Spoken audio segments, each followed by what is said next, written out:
యశస్విని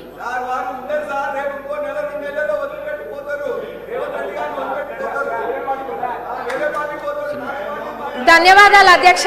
వాళ్ళు మాట్లాడుతూ పదే పదే పార్టీ అంటున్నారు.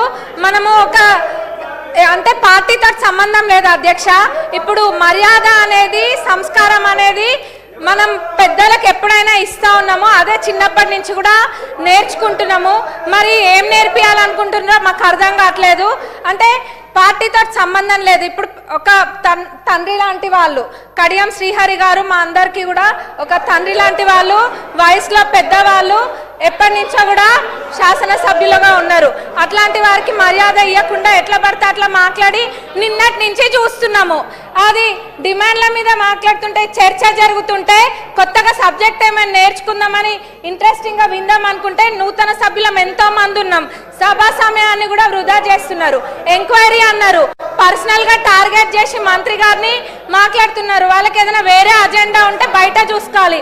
మరి ఇప్పుడు సభలో మేము నేర్చుకోవాల్సింది రాజకీయ పార్టీల గురించి చేయాలా, లేకపోతే ప్రజలకు కావాల్సిన సమస్యల గురించి మాట్లాడాలా?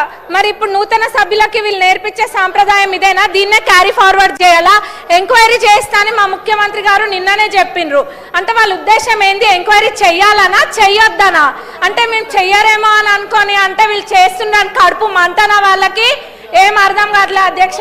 మరి వాళ్ళకి ఉద్దేశం ఏందన్నది అందరికి ప్రజలు అందరు చూస్తుండ్రు, అందరికి కూడా అర్థమవుతుంది.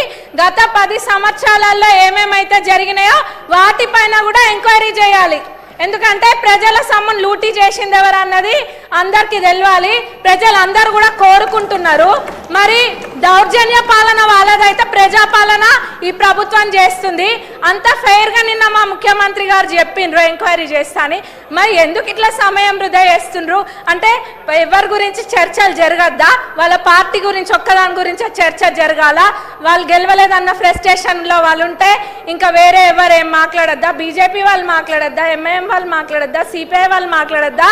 మేము అసలు విని ఏమైనా మాట్లాడదాం అనుకుంటే కొద్ది గొప్ప ఇంత కొంత నేర్చుకుంటే ఆ ఉన్నదంతా కూడా ఎగరగొట్టేటట్టు ఉన్నారు వాళ్ళు. నూతన సభ్యులకైతే మొత్తం ఇది ఉంది. మరి వీళ్ళు ఇట్లా సభా సమయాన్ని వృధా చేయడం అస్సలు బాలేదు అధ్యక్ష. మరి ఎంక్వైరీ చేస్తా అన్నాక ఇది చేయడము చిన్నపిల్లల ఆట లెక్క ఉంది. ఇదంతా కూడా ప్రజలు గమనిస్తున్నారు. ధన్యవాదాలు అధ్యక్ష. మీరు సభను ఆర్డర్లో పెట్టండి. డాక్టర్ రాఘవయ్య. ధన్యవాదాలు అధ్యక్ష. ఈరోజు ఈ సభను చూస్తే